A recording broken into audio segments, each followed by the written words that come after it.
Right, we're live. We're live for another WP-Tonic Roundtable show monthly. The months just shoot by. So I'm going to do my countdown, and should be a fun show, folks. So let's get everything. Oops. Right. So 3, 2, 1. Welcome back, folks, to the WP-Tonic Monthly Roundtable Show. This is episode 967. It's June. I can't believe it. We've got the regular panel with us. They look excited. Well, Heather doesn't look that excited, but oh, she looks a bit brighter there. But we've also got a friend of the show and our special panelist of the month. We've got Mr. WordPress James Bond with us. We've got Devin Walker with us, the SVP, the CIO of Stellar WP, and he's got his cat. He's got his cat with him as well. So what more could you ask for? So, Devin, would you like to quickly introduce yourself to the tribe? Sure. Yeah. Thanks for having me. And my cat, she won't. She'll interrupt and meow if I don't pick her up. But yeah, so Devin Walker, been on WP-Tonic a few times. Love this show. Like Jonathan said, I'm Senior Vice President at Stellar WP, which we just launched a new product called Stellar Sites that we're pretty excited about. And I'm one of the co-founders of GiveWP, which was acquired by Stellar/Liquid Web back in 2021. And I'm still here. We're good people, and I'm happy to be on the show. Thanks for having me. Yeah, you're always welcome. And I've got Heather. Heather, would you like to quickly introduce yourself? Yeah, hi, I'm Heather Renzi. I am the CTO of The Difference, and I am also known as the Unicorn Whisperer. That's fantastic. And I've got my ever-patient co-host for my regular WP-Tonic show. Got Kurt. Kurt, would you like to introduce yourself? Perfect. My name's Kurt Von Onen. I own Mañana No Mas, and we work on membership and learning sites as well as work directly with the folks at WP-Tonic. I've got Mark. Mark, would you like to introduce yourself? Sure. I am Mark Benzicane, and I am with Main WP, and I'm all over the place. So happy to be here. Yes, join the rest of us. And I've got the only Spencer Forum. So Spencer, would you like to introduce yourself? It's Spence from WP Launchify, 82 degrees in Chicago. I'm sporting the summer fro. I'm very happy to say 82 degrees is the border between winter and summer here. Lovely. Having fun. Just lovely. Right. We've got a fantastic show. We've got some fantastic WordPress stories. Who is behind Fair? And also, can AI help WordPress freelancers? I think I've got the stories out of Zinc here, but we've got some great stories. But before we delve into them, I've got a message from one of our major sponsors. We will be back in a few moments, folks. 3, 2, 1. We're coming back. Before we go into the main part of the show, I also want to point out that we've got some great resources for you, our beloved WordPress SaaS tribe. You can get a curated list of the best WordPress plugins and services that will help you be more effective freelancer or small agency owner. You can get all these goodies and some special offers from the sponsors. You can get all these goodies by going over to wp-tonic.com/deals, wp-tonic.com/deals, and you'll find all the goodies there, my beloved tribe. What more could you ask for, I say? I don't know, but you find it all there. So let's go straight into it. Got this story from the repository. Who's behind Fair? Inside the coalition seeking to redefine WordPress software distribution. A power grab, in other words. Lovely jubbly. So who shall I start with first? I'm going to be kind to Devin, so I'm going to ask Spencer to comment on this first. Devin? Did you hear me? No, you, Spencer. Oh, me first. Yes. Okay.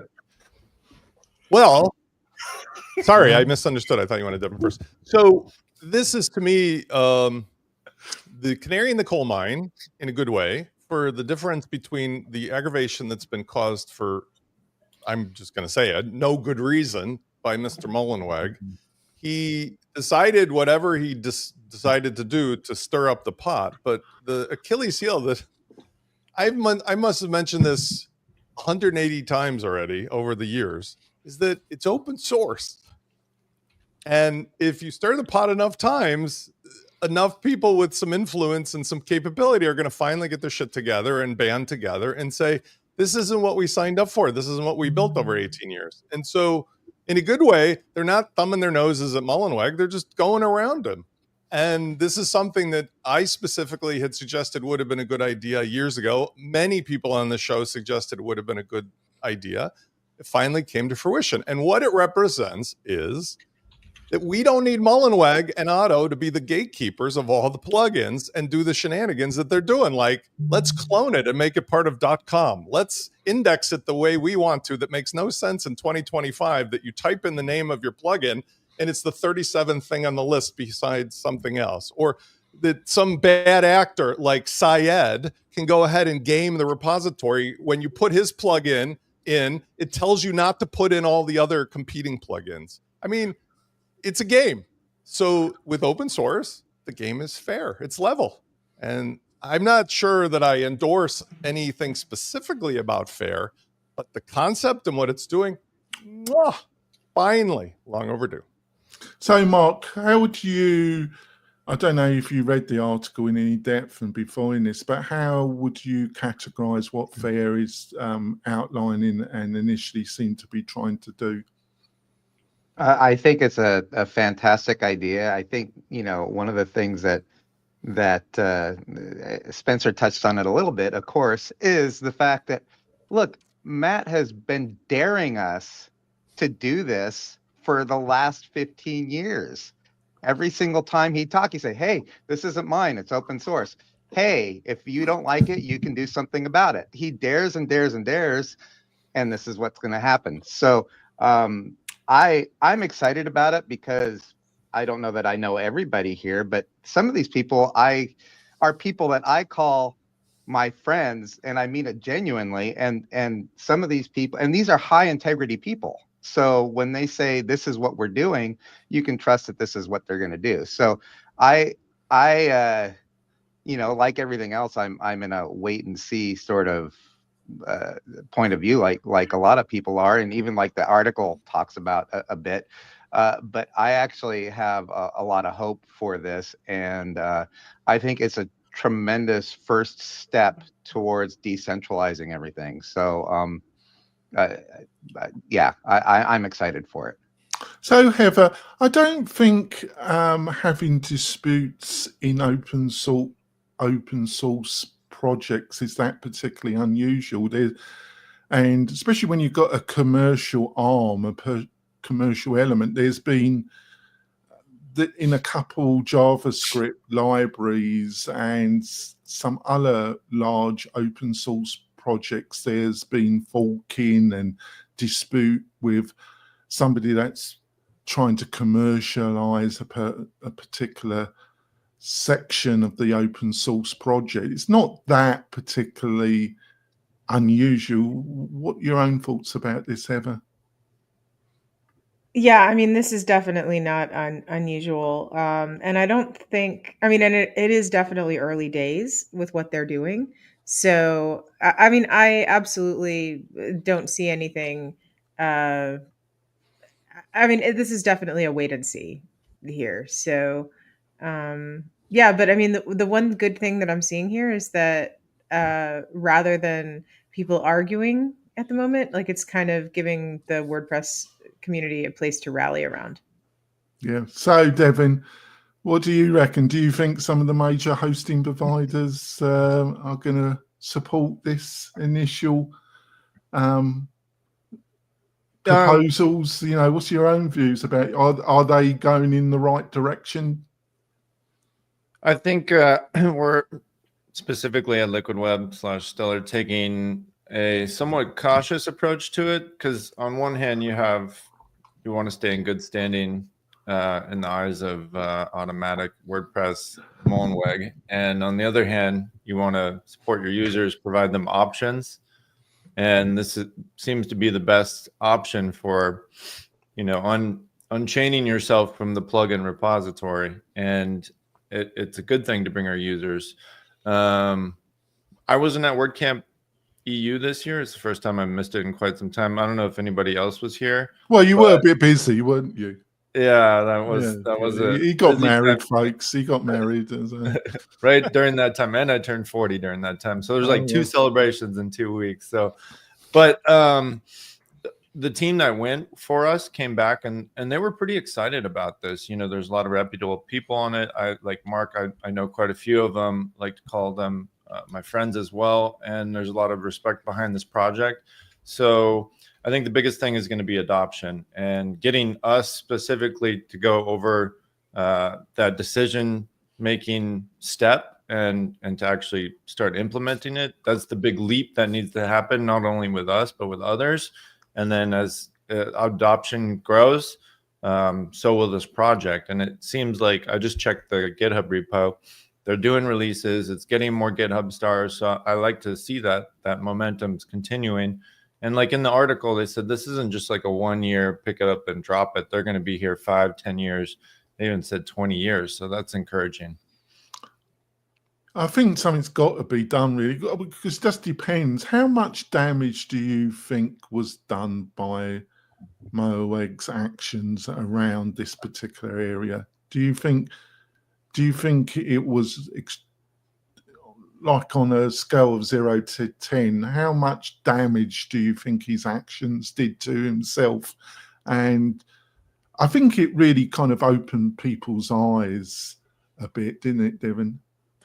Yeah, it's hard to say the actual damage, but as far as like how public it was and how it divided the community, and it seems to calm down a bit recently, but I would give it a high score on that 1 through 10 metric. I've been on X/Twitter quite a lot and followed a lot of influencers and seen some public spats, but this was quite up there in them. So I think it's going to be felt for years to come, and this trial is not going to even get over until probably 2027, maybe even 2028. So if this keeps dragging on, everything will. So I think it's a shame, really. So what do you reckon, Kurt? I come at this from a contrarian perspective, as normal, I think. Every time something splits or every time something fractures in a way, that the decentralized notion, and I'll drive to membership sites for that. Like that's our specialty, membership sites. Like everybody used to be on MySpace and Facebook and Twitter, right? And then all these everyone said, oh, I got to have my own social thing, my own community, my own this. And I think about the end user. I think about way further down the line. I think about new people coming into the space as new agencies or new freelancers. And it creates a little bit of confusion, right? Like, wait a minute, I'm confused. Am I going to Git? Am I going to the repository? Am I going to go to this fair thing? Like it's just creates so I think time will tell how smooth it can go. But I worry about the people, like someone just mentioned, it's the community, right? I see the influencers on X. Yeah, that's a very small microcosm of WordPress as a whole. If we think about WordPress as a whole, how is this affecting the people, 3-4 tiers removed that aren't following influencers or don't really understand what's going on? I think there's, to your point, Jonathan, there's damage done to this environment. And I think it's really going to show up over the next half year to a year over how people adjust and acclimate themselves to different changes. Well, I think you got a good point there. I think it's the professional plugin house developer. Do they really want their whole living, their whole business model to be controlled by one person's attitude? It's not a great place to be in. All right. Sorry, Spencer, what, you want to add some more? Well, I just want to add on what I think what Heather touched on as well. The press conf is not the same business model is WordCamp, not really design. But I want to say that Raquel's efforts there, and I was unfortunately not able to make it this year because of my other commitments in my back, but I'm going to definitely make that my priority. When you look at like WordCamp, and this year, some knucklehead decided that we're going to have WordCamp in Portland again for the second year, USA. And you ask around, who's in charge of WordCamp? And somebody says it's automatic. Then somebody says it's not automatic. And somebody says it's this person, but it's not. The gaming of that whole organization, which, by the way, the last two that I went to were fantastic. I got to drink with Devin, and I saw everybody but Heather. But the point is, it's such a great event. I never get invited. You can come with me. The point is, if PressConf is representative of the kind of energy that we really had before this Mullenweg unwinding, then I think this is, along with FAIR, a representation of how we can basically solve our own problems.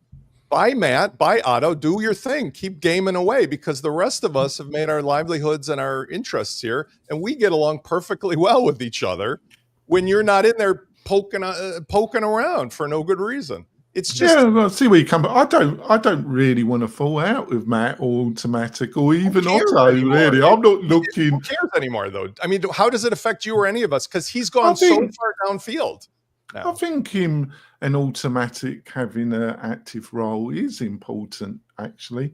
What is it that we're doing by organizing other things? Because when you have a bumblebee at the picnic, you just go like, "Hey, let's keep going with the picnic," and the bee keeps going buzz, buzz, buzz, buzz. He's been invited 100 times to settle down. Yeah, right. I'm not totally disagreeing with you. All right. No, all right. Let's move on. I've got these out of order on my list, so let's go. Which I've put number 3. It should be number 2. A zero-click world. Traffic is a terrible goal, and this is from Sparturo from Friskin. What did you think of this one, Heather? What did you get from this? Oh, absolutely. So now that so the world is starting to change in how people consume content. It's starting to be that like the bots are going, they're consuming content for people, and then people are just reading the summaries of content. So, for example, like you write like this blog that has the article that we're reading. Most people are never going to hit that blog. What they're going to do instead is they're going to search for content, or they're going to see like a TikTok video that has a summary of this, or they're going to see like or they're going to be talking with ChatGPT and they're going to be doing research on something, and then it's going to pull the content of that blog, but they're never actually going to hit the video or the original post. So your traditional traffic metric is totally skewed. And before, like if you used to filter out like bot traffic to your site as a non-entity, but now you actually have to count that. Now you actually have to count all the bots hitting your site. So like within the past year or so, we actually have a separate thing when we're reporting to our clients of like, here's all the bot calls from Perplexity, from Google AI, from OpenAI, all that to show people like, no, actually people are referencing your data. Here's like the Perplexity sources that have been calling your stuff. So, I mean, it's a completely different world now. Yeah, I think you make some good points there. I think your points were excellent. I think a lot of what you read online is apt around this subject in some ways really annoys me, because the basic fact is that these bots, they're getting their recommendation by reading traditional blogs and traditional content and videos. So you still got to do traditional SEO in some ways to actually register to show up in these AI bots. So, but what you outlined in the traditional metrics is dying. I wasn't that keen on that metrics anyway. What do you reckon, Mark?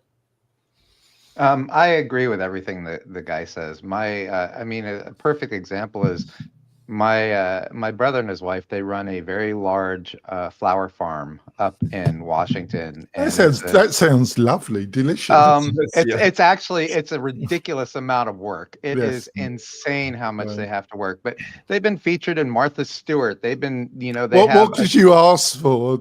Yeah. I mean, when you're a flower farm, I mean, if you're a tech company and featured in Martha Stewart, I'm not sure it does any good. But uh they most of their traffic, I talk to my brother very regularly, and he says, like, our stuff is in Instagram. This is where we get our business, and this is, and I mean, they'll put up an Instagram video and they'll have 2,000 likes in like 5 minutes. It's crazy. And yet I'll talk to them about their website, and they go, yeah, we get some traffic there. They don't even pay attention to their website traffic, but they recognize the importance of having it, but it's not a metric that they pay attention to. I totally understand. I wouldn't personally want to rely totally on Instagram and the beloved leader of that either. But but you got to do what you got to do. So what do you reckon, Kurt? Well, it's coincidentally, I just had one of my startup clients launch their membership learning website using Lifter LMS. It's one of the prettiest sites I've ever made. It's beautiful because their content is amazing, but they just paid a company an exorbitant amount of money, and that they did not have, right? They paid more in SEO marketing and fancy promises than they paid me to build the website. Right. That was not a great idea, in my opinion. No. So now here we are 3 months down the road, right? The friends and family quotient begins to wear out because, if you're in the membership and learning environment, you understand the new broom always sweeps clean, right? It means you're going to have friends and family that support you and sign up for your thing. But after 2 or 3 months, what did you put in place that drove traffic? And you're going to hear things like top of funnel, and you're going to hear all these phrases, but it's conversion. Revenue at the end of the day is what's going to drive the success or failure of this project. And when this client went to this provider and said, hey, I've given you all this money, and I only have one order that I can track to all this money that was spent. What happened? They broke out the reports and said, look at all these impressions, look at all this traffic, look at all this stuff. Okay, but if you sent people that have no interest whatsoever in this topic, there's no conversion, there's nothing to go from. And when I coached her on specific questions to ask, those answers weren't forthcoming. Like, the only thing this marketing company did was drive impressions and bots to their website, but not conversion oriented traffic, which, if we've done any research in pay-per-click Google, Facebook advertising, or whatever, we know that we can filter down and find people that are applicable to our cause. I don't think that was done. So when I read this article, it was an echo chamber for me. It was everything that I believed. So, Devin, I would imagine in the headquarters of Stellar WP, there's a lot of conversation going on about all this on a daily basis. Would I be correct about this? And yeah, what's your views about all this, Devin? There sure is. I participate in marketing, not running marketing at all, but I know there's a lot of conversations. I've been involved in quite a few of them. I think that it depends on your business, and I agree. This traffic metric has lost some of its luster as it used to. But I'm a part owner in a restaurant here in San Diego, and we primarily drive traffic through Instagram. Did you have your wedding reception? Did you have your wedding reception there? No, I didn't. But the chef who I'm partners with was the officiant. So right. There's that. Yeah. The wedding did look fun, actually, Devin. It did look fun. It was amazing. It seemed like it looked like you and the bride was having a good time. That's the main goal, for her to have a good time for both of us. So it was awesome. But yeah, so Google business, right? People Googling Rosemary's and that coming up when they're in the area, them finding directions, like those metrics we're looking a lot at. Instagram we're looking a lot at. We don't even look at Google Analytics for the website too often at all. It's probably third or fourth in line. But for our software, where the storefront is our website, where the only place they can purchase is through our website, we are still looking at some of those traffic metrics a little bit closer because, when you filter out the bots, you filter out the unnecessary pages, and you view that funnel where people are actually buying. I think that data is still valuable, and he's not saying totally throw it out. He's saying it needs to be a combination of it all. So I like this article. He writes it in a way that's very casual speaking. I'm not sure if he did that in a way that's like better for search engines to realize it's not AI written. But anyways, I thought it was a good article. Thanks. So Spencer, what did you think of this piece? I just want to make sure, because there's a couple stories. This is the 0-click story, right? Yes. Okay. I did say that at the beginning. Sorry about that. I refer to a conversation we had when Rand was on the show years ago, and we were talking at the time about Google AMP, and I made a statement to his face, and he was still doing his old stuff, and I said, this whole thing is nonsense. They're just gaming all of us, because this is the umpteenth time they've tried to make us, do a backflip. And he looked at me like cross-eyed, like I just spoke gibberish to him. But now he's done a really great job of coming back from wherever he was at.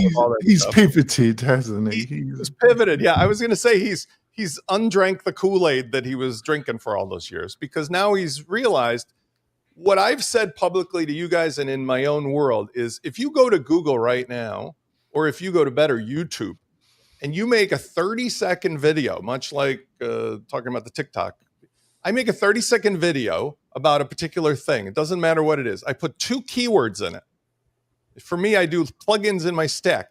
That video shows up on front page of Google, at least for the next day, and on the front page of the YouTube search for those keywords, which to me is remarkable, because if you ask a client what they're supposed to do for SEO, they're still in this old world drinking the Kool-Aid, my SEO advisor, and I got the keywords and I'm doing this. And I'm like, or you just say, F all of this, make some cool content directly or with AI, put the keywords in, put it up. All of a sudden, you're going to have 50 new people watching the video. Now, here's the key. At the top of the description, put the link to the sales page that's directly related to what's in the video, so that the human being who clicks it feels like they're oriented to exactly what was talked about in the video, instead of this disjointed, send them to some rando thing. If you just do that, the whole thing unfolds in front of you like a magic trick.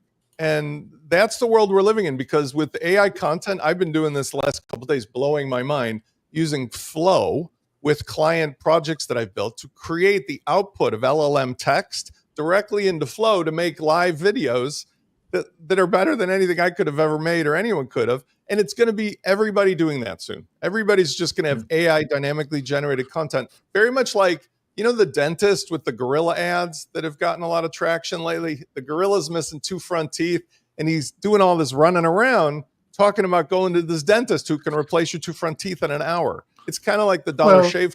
That's what he says about me, actually, with all the fur that I've got. But I'm saying, like, the Dollar Shave. He calls me Mr. Gorilla. He calls me Mr. Gorilla, actually. There you go. So anyway. There we are. Yes, there we are. Graphics a terrible goal. Agreed. Yes. That's what he calls me, Mr. Gorilla. I think we should go for another story, or it looks like half. I think we need to go for our break, actually. We've had a good first half. We've got some great other stories for the second half. The panel seems awake. They seem with it. Mark, I thought Mark was dozing off, but no, I think he's still with us there, definitely. I'm here. Yeah, you're here, definitely. It's been a great first half. We're going to go for our break. We will be back in a few moments, folks.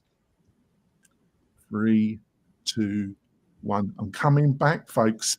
I also want to point out, if you want to support the show, why don't you think about subscribing to the WP-Tonic YouTube channel? There's loads of content on there. There's extra bonus content when we're doing our normal interviews that you won't be able to hear in the podcast. And it supports the show. We're up to almost over 12,000 subscribers. It's growing fast. Over 1,700 videos on there. So please go over to the WP-Tonic YouTube channel, subscribe, and that will support WP-Tonic and the podcast. And the sponsors love it as well, folks. So they always go on about that as well.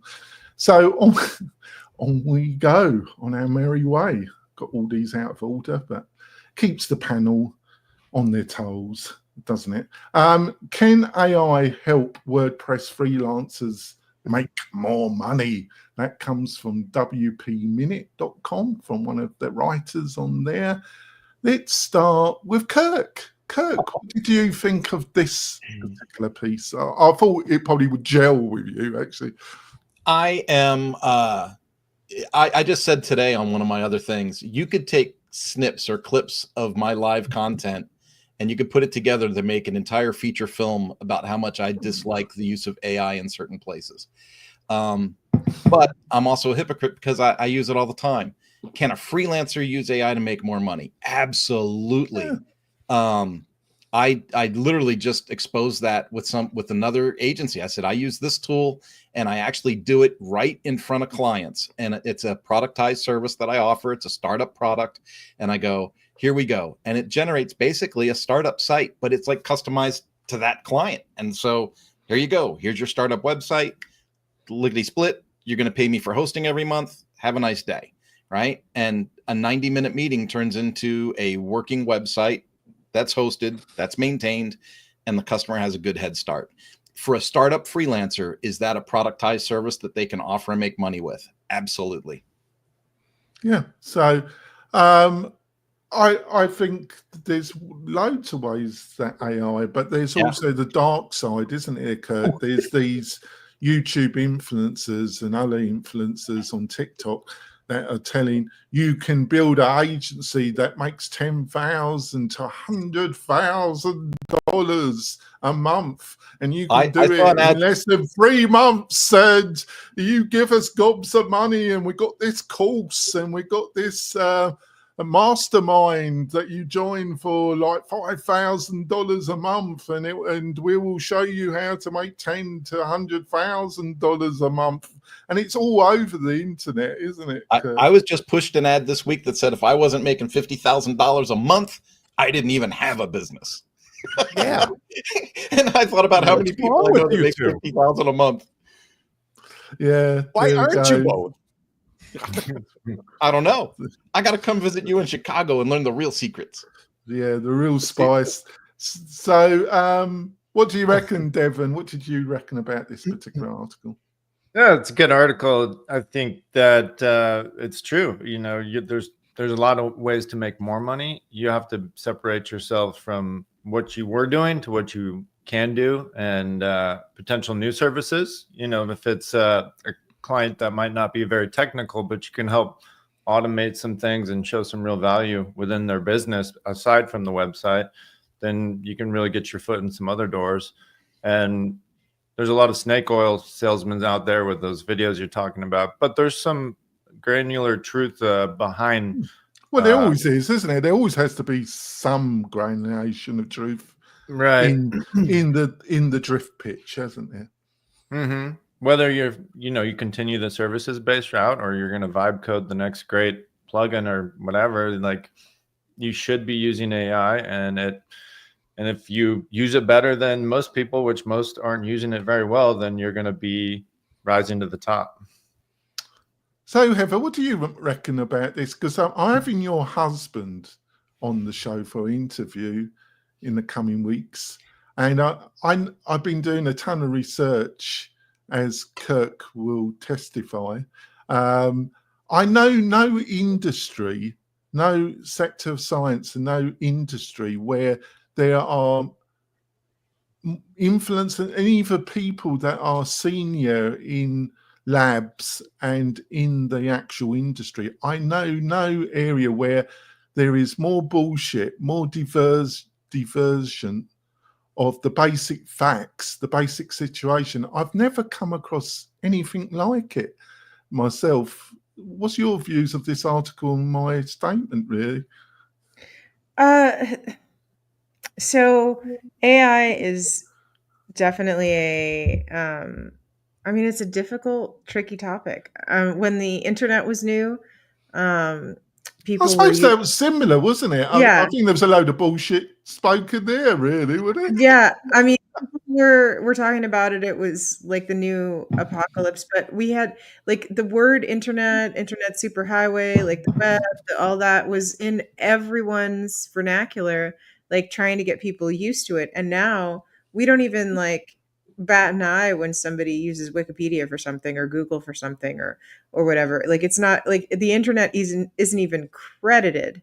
Computers aren't even credited when like they're used as part of something. Like we use them in every day, but like you don't say like thank you Microsoft for helping me like create this spreadsheet. I mean, it's just part of our everyday work. And I mean, I think it's only because AI is so new into everyone's life right now that it's such a big deal. But like fast forward 30 years and it's not gonna be a thing. Yeah, I think the kind of propaganda. I don't think I think some are lying for commercial reasons. I think others really, it's a vision. It's a way of technology wishingness, of wanting the brave new world. Element of religious zeal about it almost. I get a taste of that. What do you reckon, Mark? Heather actually took my talking point, which is I remember when the internet came out, and it was the same thing. It's like, can the internet help your business? Can the internet, and I actually was building up an internet service provider in the late 90s, and my whole pitch to people was this is going to level the playing field between the big businesses and the small businesses. But it always boils down to the same thing, which is you have to learn how to use it. You have to learn how to leverage it. And we're in kind of this wild west right now with AI, trying to figure out where it's beneficial and where it's not. But it's here to stay. It's going to evolve. It's going to get better. It's going to do all these things. And those of us who just kind of think that it's a passing fad or something and don't know how to leverage it to make us more money, I think are going to be the losers. I think you have to take it seriously, and you have to figure out today in its current iteration how it is. You have to figure out how you can utilize it in order to make more money, and then beyond that, you have to be willing to reinvent and adapt. If you're not, then you're going to get left behind. Right, Mr. Vice Coding, Spencer Forum. I'm sure you've been thinking about this because you're very enthusiastic about AI, and you've been teaching a fair bit of it in the WordPress space. But where are your boundaries? Where are the claims? Obviously you want to build a business. Where is the bridge too far for you? Where are the statements, in your own opinion, a bit ridiculous, or how far are you prepared to push it? Like in the movie The Graduate, I have just one word for you, Benjamin: plastics. Plastics. The future is plastics. I wish I'd got into plastics, actually. There's a great future. No, there's just two words here: prompt engineering. So here's the dealio. The AI future, this is my serious answer. The dealio for everybody here listening, it doesn't matter what aspect you're going to go into, is that you're just simply going to have to go from a world where your job was, I have access to specialized interface tools, or I know how to move the knobs and levers and switch the dials and stuff, into a world where you need to take the thoughts in that thing on top of your body and your experience and your perspective and relate that to your human customers and learn how to prompt engineer what to say to the various AI LLMs that you work with. That's it. Watch any science fiction movie. Watch what's happening now. I right now have my agentic team working while we're on the show. You need to simply know what to say to them and how to say to them instead of being an expert at which. You've drunk the Kool-Aid. You're in it deep, aren't you? Well, I'm just saying, I am able to do stuff. And you've been totally honest, actually. It's nothing. I'm telling you, because I have the proof in the pudding. I have been able to output a work product equivalent to 2 to 3 years of spends historically of the typing, whatever, because what I found about these tools is what's so remarkable about them. They can do everything I could do better. I just have to learn which tools to connect in my system and then learn what to say to them and how to say it. And once you have that awakening, it's the same as a human being. I'm very fortunate. I'm very fortunate at my age and place to be in the dating environment. I have a very lovely girlfriend. I had to learn how to speak the language of a single mom to find the right person to match with me as a single dad. It's hold on, it's serious. This is serious. What is this the is serious. It's, hold on. Stop. Just stop and listen and just absorb this. You have to, as a guy, I'm like a dog. There's only 3 things that motivate me. You can figure out what those 3 things are. Women have a different thing. Prompt engineering in a human relationship is very similar to prompt engineering in the ChatGPT. You have to understand what the thing is you want to achieve, what the relationship is. And when you speak to these LLMs, you have to understand what your clients want, what the goals are, what the build out is. It's a skill that anybody in WordPress who may be an expert at whatever tools we used to have could move into. And right now, it is the gold rush. Being a prompt engineer is what everybody who's a WordPress implementer could be. And I want to say one other thing, because Devin works very highly with this great set of tools that I use in my stack.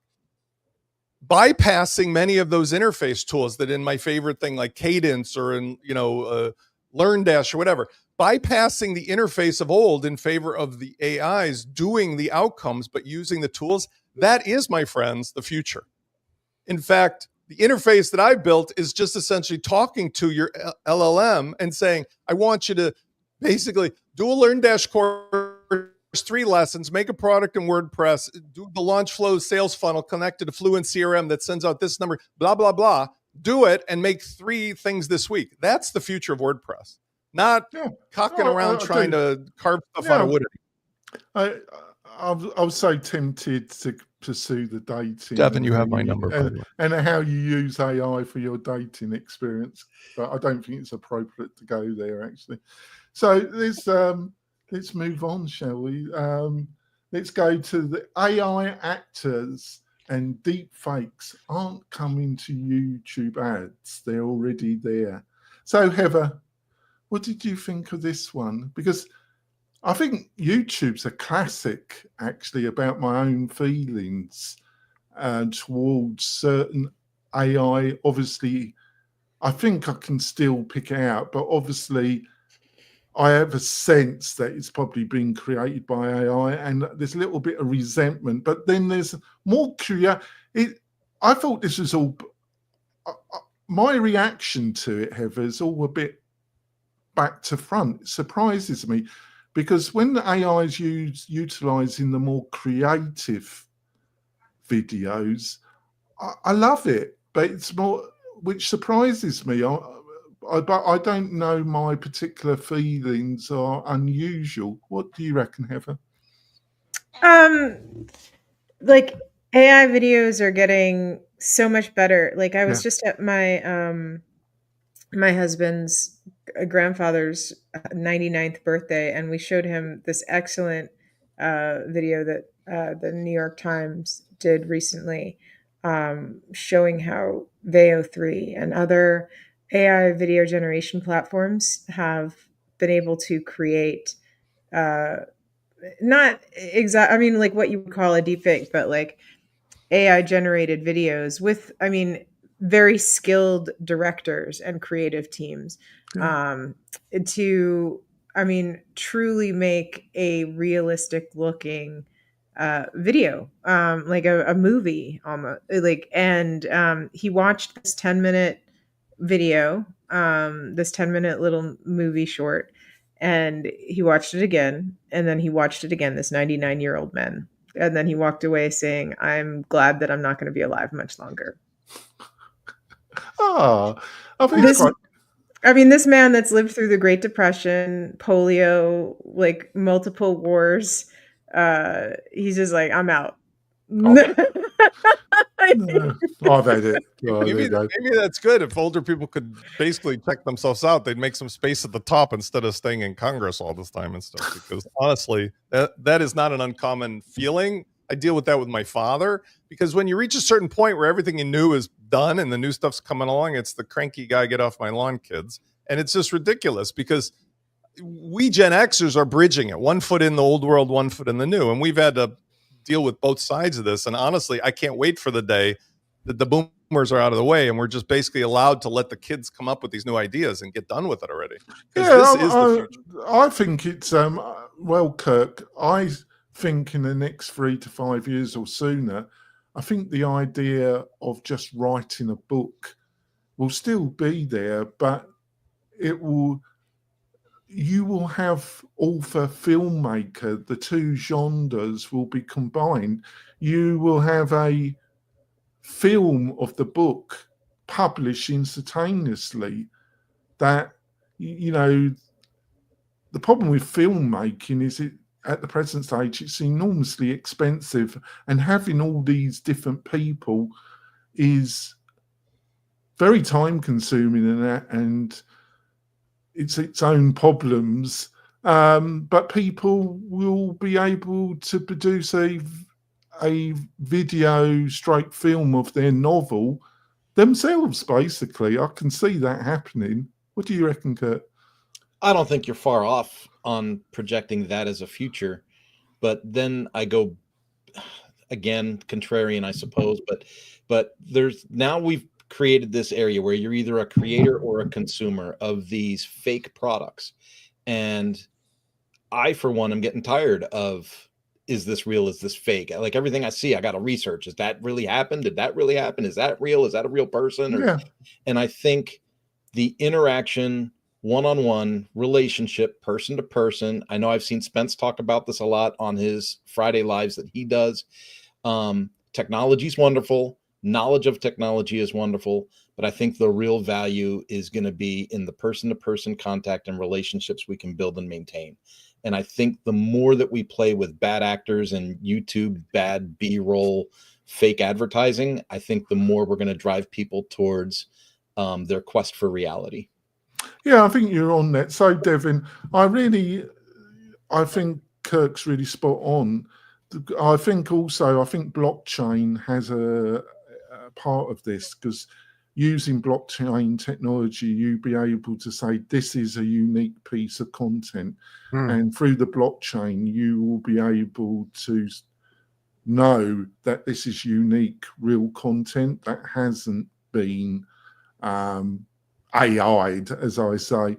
But on the other hand, I think it's the amount of effort, because like I say, I think for an author to be able, some authors would be very resistant, because they say it removes like the person reading the book and visualizing their own vision, their own internal video, and I'm disrupting it. But I think a lot of people that grow up in this new world, they won't have that feeling. It will be a creative release, that they will be able to make a film of their novel instantaneously, or with a lot of effort, but they will be able to do it. So what do you reckon, Devin? Well, speaking from my generation, I guess I'm not sure about the younger generation, but if you spend I don't know how long it takes to write a novel. I've never written one. I've read more than enough, but it must take a long time. I think if I spent that amount of time, I would not want it cheapened by an AI in 30 minutes to create a video, right? That's me personally, but no, I'm talking about months of re-editing, refining. Yeah. But I do think that the new novel producer will be expected not only to be a writer, but also produce a video, audio versions of it myself. Yeah. Well, look, I think we're already starting to see some authentication guarantees of original content, whether it be images or video. And I think that's going to come more to YouTube. We're seeing that on some social networks. It's definitely sketchy, like at the bottom of that article where they are using celebrities as deepfakes. And that I think has to stop. It gets into an area where it's debatable, where it's just a made-up stranger, because probably somebody out there looks just like that person. I don't love it. If I were selling cheap flashlights that are imported and I just wanted to make a quick buck and I didn't really care about my brand, I'd probably use that method to sell. But if I really was trying to build a lasting brand that people thought was authentic and trusted and believed in, I wouldn't be going that route. So, Mark, isn't this all the whole issue about copyright, as Devin's put up with celebrities? Isn't this the people behind AI?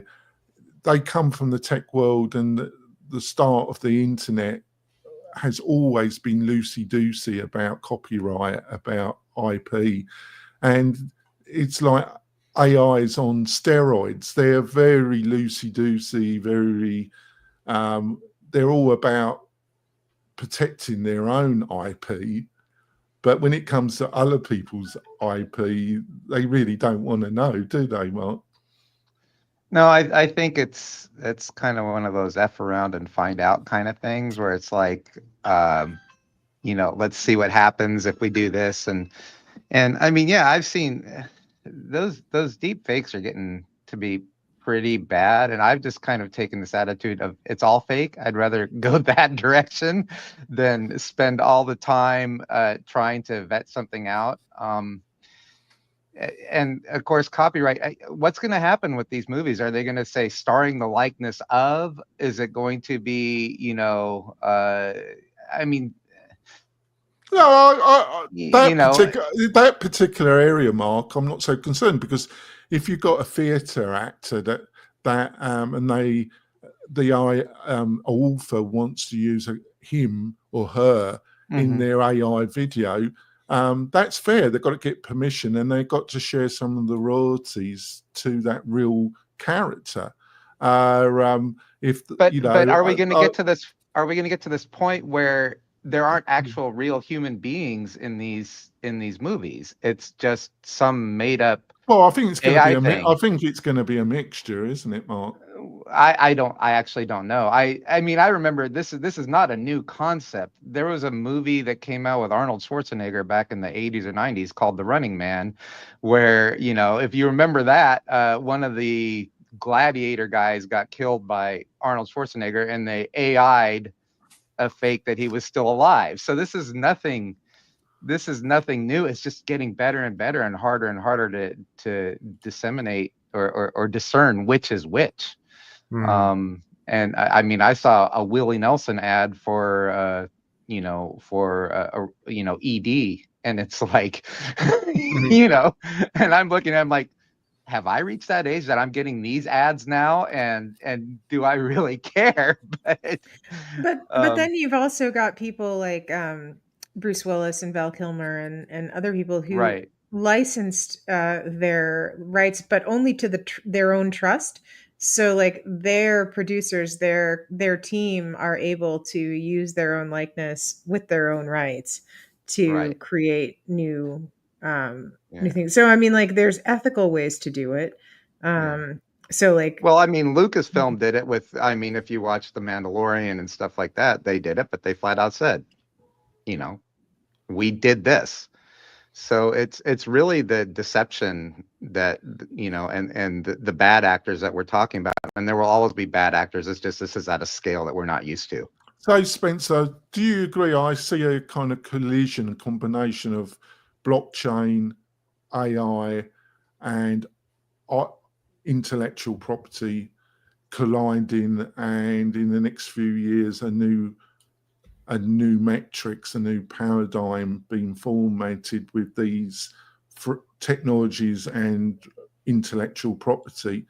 So it's all up in the air. But how do you view? Because I definitely see an area around blockchain saying, proving that this is real. This hasn't been manipulated.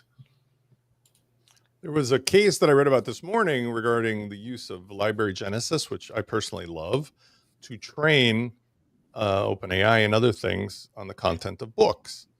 And the court had a controversial but interesting decision. It said it was okay for the AI to train on those books, but because of that, they owed money to the original book authors. So in other words, if I'm not saying this incorrectly, they said that you can't just randomly take proprietary works and use them and repurpose them without paying.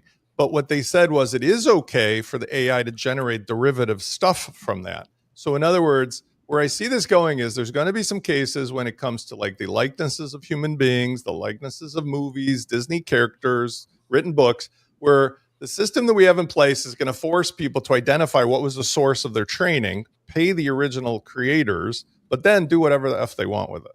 And I think that's the world that probably makes some sense, because even when you look at historical stuff, I went to the Disney Museum in San Francisco, and it's really wonderful there.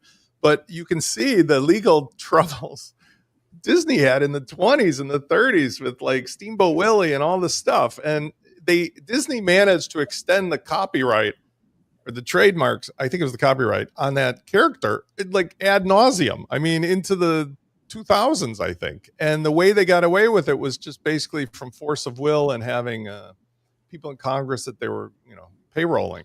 I think that that's bad for what the system or these systems have as a potential. In other words, AI should be able to make derivative stuff, but we need to at least fairly acknowledge the source of their inspiration in some reasonable way.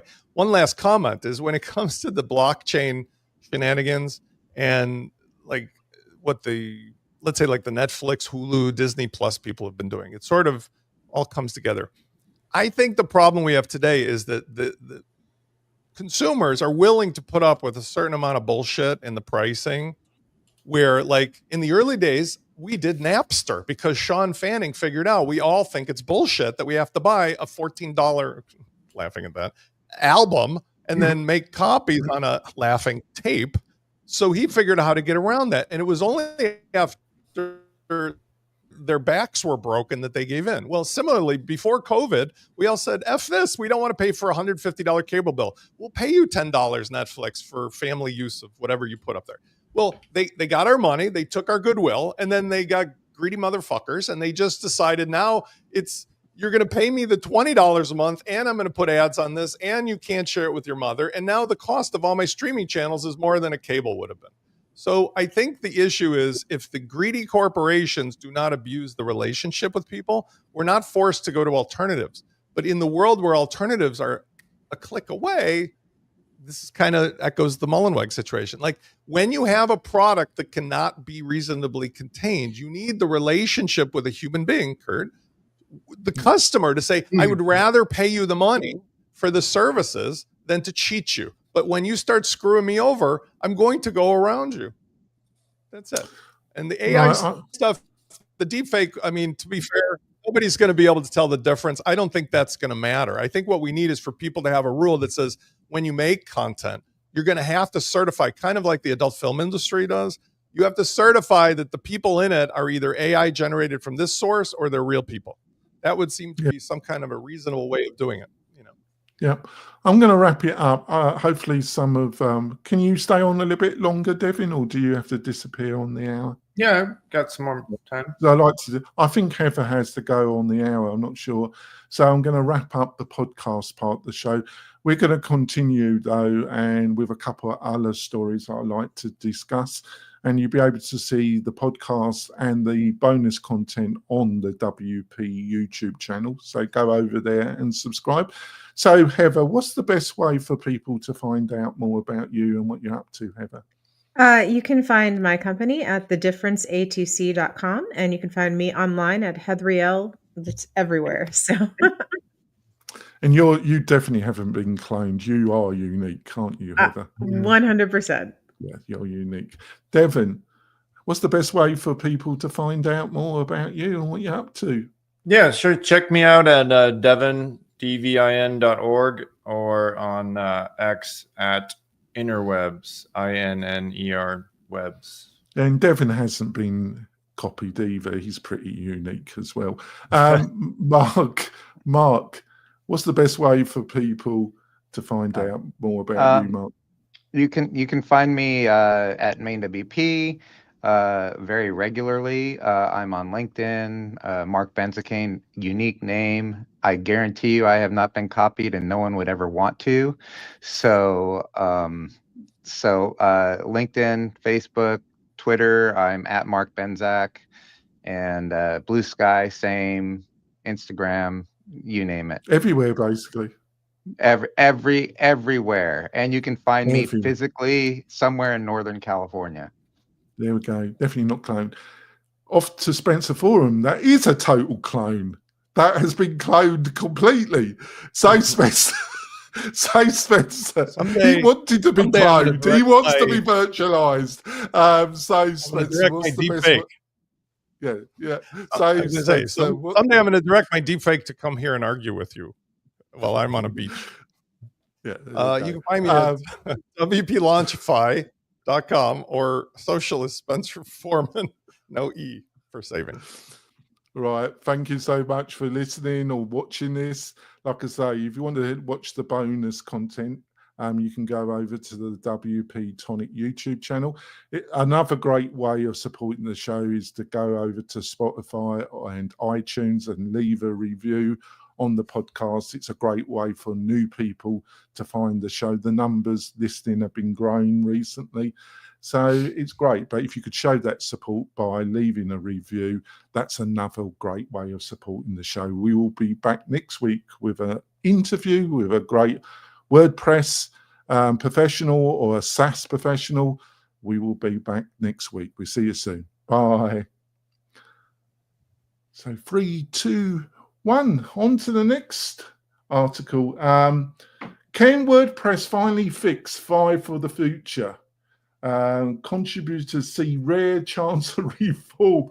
I'm not too sure about this myself. So what do you reckon, Devin? Well, to be net. Yeah, go on. Yeah, no, I sure hope it works out. There's I've been complaining a while about how this is measured, and I'm not the only voice in the room on that, of course. The example of Meta like adding like or supporting like 700 developers or something on the WordPress project, you obviously know that's not true.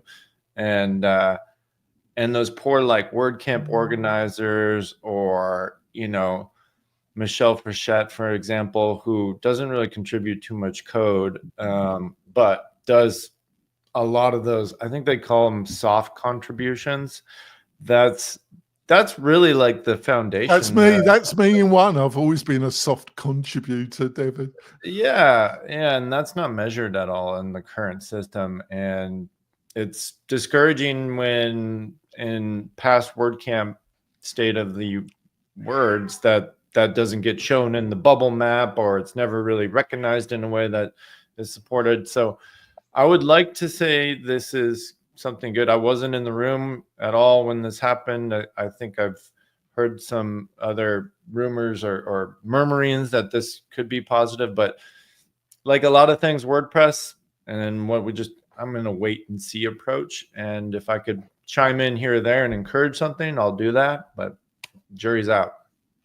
So what do you reckon, Spencer? I thought the whole concept of 5 for the future was a totally kind of bastardized idea from birth myself, but I don't know. Am I being unfair there? I just thought it wasn't a very wacky, fixed yes. idea. Unfair, no. 5 for the future is like reading Tom Sawyer.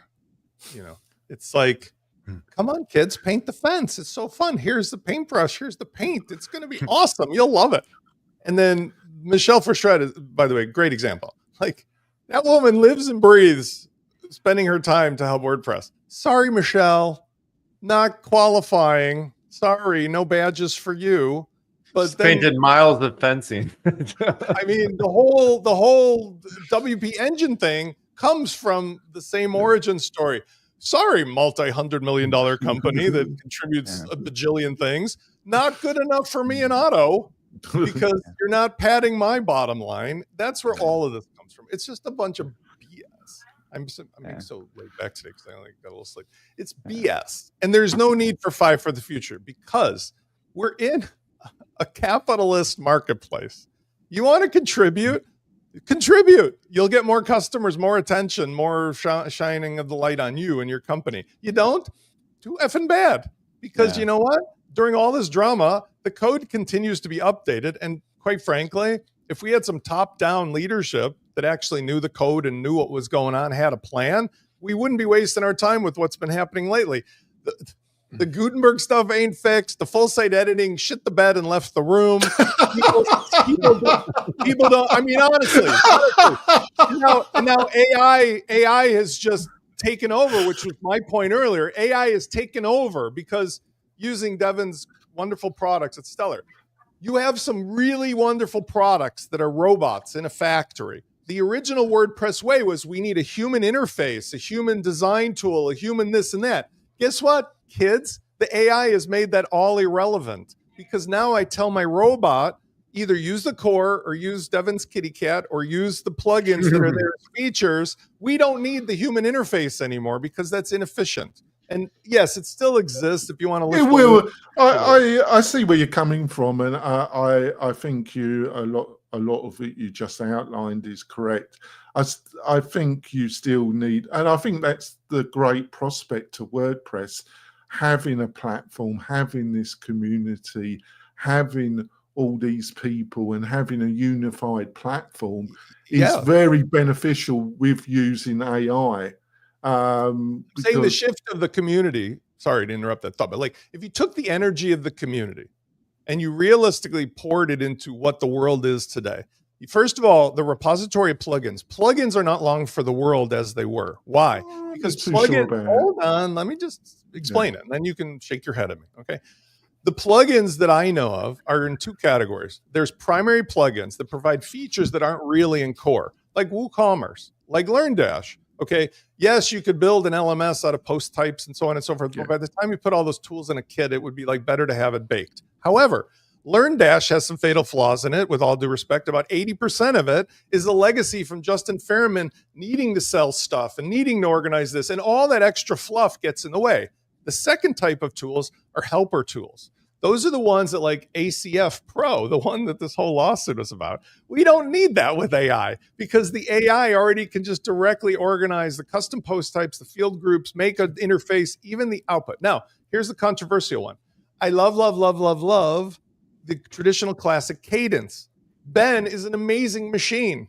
He's cranking stuff out. I wish he would stop cranking stuff out because he keeps just endlessly making stuff. And instead, if we took the core of cadence, it works even with AI because it's the sandwich bread at the top and the bottom. It's the pickle on the side. It's the whiteboard into which we pour stuff.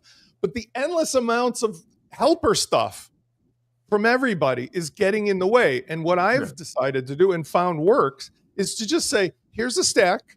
Let's avoid all that. How much can we build by just telling the AI to put it all together? And it's amazing. And I do see where you're coming from, and I do agree with 90% of what you stated. That's where the energy could be. Like, let's unify a standard. I do love Ben. He's an amazing developer. I mean, it's incredible. His energy is work product, but just slow the roll, dude. Like. Well, he likes doing it, doesn't he? I'll pass that message along. What? What's that? I'll pass that to Ben for sure. I mean, I love Ben and Hannah like dearly, and I promote everything they do. But like when I see what they're doing, like we don't need 35 AIs. Every plugin doesn't need its own AI. Okay, we don't need a million CSS things that we can do. We don't need like full site editing. Please, for the love of God, stop making. Well, I think Kirk quite likes it. He says the beginners, but my opinion's like you. We're just going right around. I think it's the devil's child incarnated. I mean, Kurt comes to my Friday stuff, and I love that because he's very open-minded, and he and I talk about it. But like when I do my Friday stuff, last Friday, this Friday, I'll do the same. I'm showing people in real time how to use exactly the method I'm talking about. And what it means is a tool that is full site editor is designed for humans to tinker with.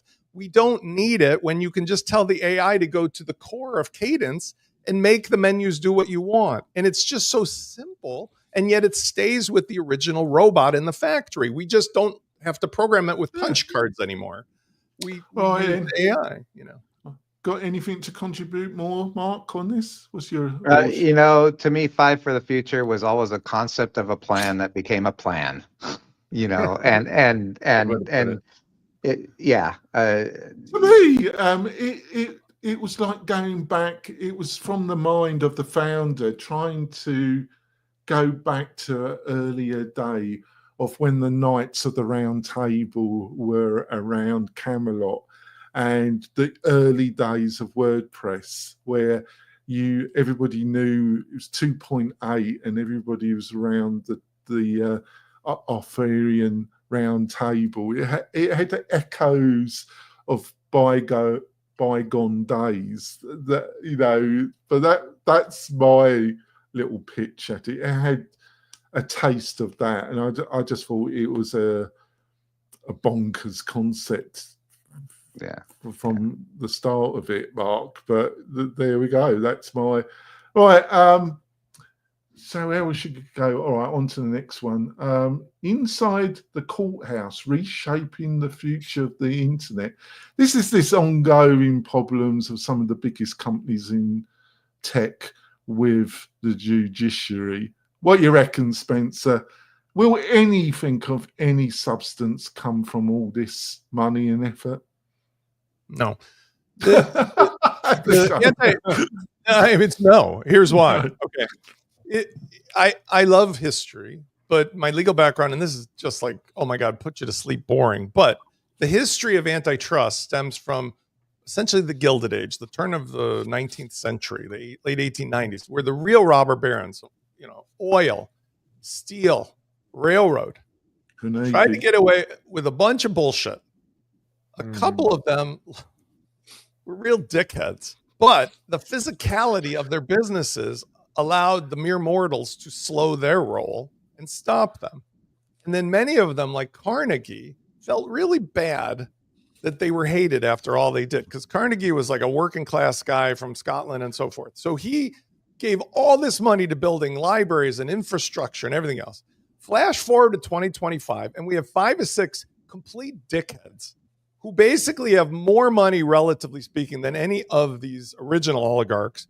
And yet they're in a virtual world. They cannot be stopped. You can't stop Bezos or Meta or Sergey and Larry or Elon. You can't stop them because their tentacles are invisible and they control the virtual world infrastructure. Well, I think a lot of people not buying Tesla cars has affected Tesla quite a bit, hasn't it? Okay, yes, but that's one of 5 of his businesses. His real business is the Twitter stuff or the SpaceX. For fuck's sake, he's got the satellites that control all of the observation, military, weather. He's launching the rockets for the U.S. I mean, he's unstoppable.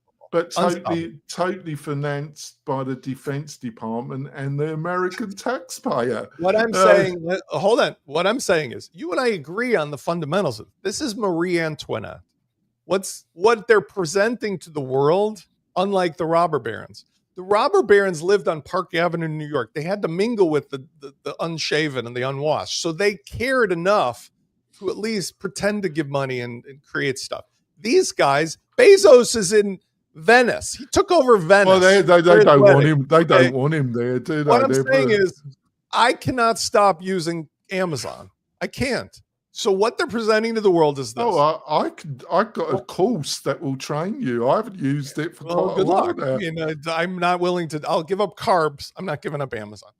The thing that they're presenting to the world is, we're going to stick our thumb in your eye to a certain extent until one of us goes too far and we're going to get Luigi'd. And then that's going to be the antitrust, because there's no court system that is willing to stop them. Why? Because the court systems, unfortunately, are influenced by the political system. The political system is influenced by how deep these guys have their tentacles into every single machinery of every capitalist system, from the government down. And it's all invisible behind the scenes. And so I'm realistic about that. Yeah. So this is just showmanship. I see where you're coming from, but I'll give you this example, Mark. I was reading last week about the Rockefellers and the father and son, and they had coal mines in Colorado, and the miners were being shafted. They weren't being paid, and they had to buy all their food from the company's shop, and they were being shafted left, right, and centre. So they decided to strike, Mark, and they went on strike, in the land of the free, Mark. And the Rockefellers' response was to call out the Colorado National Guard. And they confronted these miners, and they set up machine guns, and they shot about 80 of them, men, women, and children, in the coal fields of Colorado. That was their idea of industrial relationship. Call out the National Guard and shoot about 100 men, women, and California children right now. Yeah, that's the attitude. So this country, I think, I agree with Spencer. I don't think a lot will come from this, but I think the power of these companies is a bit less. I think it's just a lot of people are living in a dream world, but reality has a way of waking you up. What do you reckon, Mark? I think any court cases like this or whatever are window dressing. I think the oligarchs and the wealthy are going to do what they're going to do, and they're going to figure out ways to manipulate and work around it. And if it means paying people off, if it means controlling people in the government, if it means whatever, they're going to do it. I think that while they're not going to pull out the machine guns and shoot down a bunch of coal miners, they're going to do it in a much more finessed sort of way. They're more refined in the way that they do it, and it takes longer, maybe, but there's way more money in their pockets, so that they have the ability to have the patience and the time to do it. Well, I think I see where you're coming from, but I think boycotts, not buying their products, working together, the consumer's got a lot more power than they think. It's the indifference. It's the person like Spencer that will keep on buying stuff from Amazon that they're relying on. So, Devon, you're not going to become a miner in Colorado, are you? No, I don't think that's in the cards for me. But I agree that I see it hard to see anything happening coming out of this. I don't have an extensive legal background, but to see Chrome spun off and it's like bought by Yahoo, or there's a couple of different buyers mentioned in this, that just seems like it wouldn't happen. But I do think that we're not living in Soviet, Russia, where they literally would, once your business exceeds like 10 million rubles or whatever, that they just hand it to a oligarch and say, go kick rocks. You can still disrupt, and we saw that with the whole OpenAI. It caught everybody flat-footed. Sam Altman, you could argue, is already a very up there oligarch prior to that, but I don't think I could express my views about him, actually. You might not want to. So I do agree. Like, there's this tech elite culture, and you see them go with the tide a lot, right? During the Biden era, it was all, very focused on what the left wanted. Now they all went to Trump's inauguration. You see a lot of big shifts happening to the right. So they do what's in their best interest for them and their shareholders. And to an extent, that's what capitalism is built on. But you got to be careful, because then you get situations like you're talking about with overextended influence, Rockefellers, There's plenty. Yeah, of but the only reason I brought that example because the kind of general view is I don't think people realise before the First World War and then in the Depression how violent the industrial relations were in this country. I mean, I did a study of it, Devon, and I thought it was bad in the UK, but it's got nothing compared to what went on in this country. The acts, you know, hiring private investigator companies, and they would just go around shooting union members, and this particular is all documented, and they literally set up machine guns on the hillside and actually rained bullets into totally unarmed demonstrators and killed over 8. And the Rockefellers wanted them to kill even more. They were encouraging the governor to actually do more killings. But it got out and it didn't go down too well. And you just read it and you just think, my godfathers. But that's when you have a top echelon that live in a total bubble, they think it's okay. They think it's okay to say that. Go on, sorry. If you look into the history of mankind, it's not until the last couple hundred years that we had anything other than a feudal system where there was a king or a lord and serfs. And this is all they want. They really just want to return us to that system, the kings and the lords and everybody else, and then the grounds people. And they're just calling it a different name. It's consumers and everybody else. And anybody who sees it, and even I'm admitting it, realizes they've just pacified us since World War II with the goodies and the, like, you're comfortable enough and so on. Somewhere they lost that thread. And I think because of Reagan and everything that followed, if they were to come back a little and keep feeding us just enough comfort stuff, they would protect their situation. But they just got so greedy. They had to go that last mile, like Marie Antoinette. Let them eat cake. And now they're getting the payback for it. And Congress isn't helping, but each administration has its own version of this. It's not Republican only. It's just who's the most vocal. The Democrats did the same thing because look at Pelosi and Schumer. Yeah, my God, I think dinosaurs. Get the fuck out of there already. I generally see where you're coming from. I just think there's a lot of people that just given up. But I think you're going to be forced to stop giving up in a way. But I might be totally wrong. I'm going to wrap it up now. I'm going to ask the panel that's left. So, Devon, what's the best way for people to find out more about you and what you're up to?